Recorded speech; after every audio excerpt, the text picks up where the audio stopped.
মাত্র ১০০ টাকায় কিভাবে চট্টগ্রাম শহরের মধ্যে এমন একটা সুন্দর জায়গা এক্সপ্লোর করে দেখবেন, যেখানে গেলে দেখতে পাবেন সুউচ্চ সবুজে আচ্ছাদিত পাহাড়, আর এই পাহাড়ের চূড়া থেকে দেখা মিলবে দূর সমুদ্র ও সন্ধ্যার সূর্যাস্ত। তো চলেন শুরু করা যাক।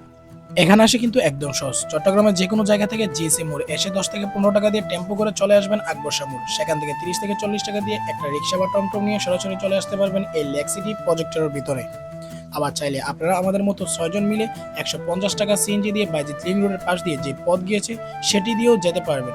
আরফিন নগরের পর যে প্রথম মোড় রয়েছে সেখানে নেমে সেটা ডান পাশ দিয়ে অল্প কিছুক্ষণ হাঁটলেই এই পাহাড়ে আসতে পারবেন।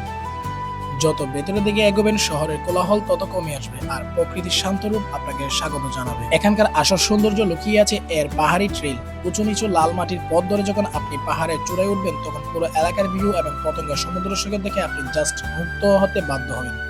চারদিকের সবুজ পাহাড় আর পাহাড়ের উপরে উঠে দেখবেন পতেঙ্গার সমুদ্র।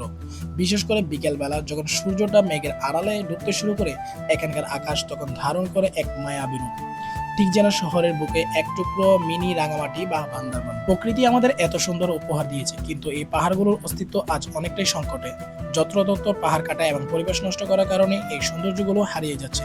তাই একজন সচেতন নাগরিক হিসেবে আমাদের দায়িত্ব এই সুন্দর প্রকৃতিকে রক্ষা করা। আজকের আমার এই অল্প টাকায় মিনি অ্যাডভেঞ্চার আপনাদের কেমন লাগলো অবশ্যই কমেন্ট করে জানাবেন। আর ভিডিওটি ভালো লাগলে পেজটি লাইক করে এবং চ্যানেলটি সাবস্ক্রাইব করে সাথে থাকবেন। দেখা হবে অন্য কোনো ভিডিও নিয়ে। ফি আমানিল্লাহ।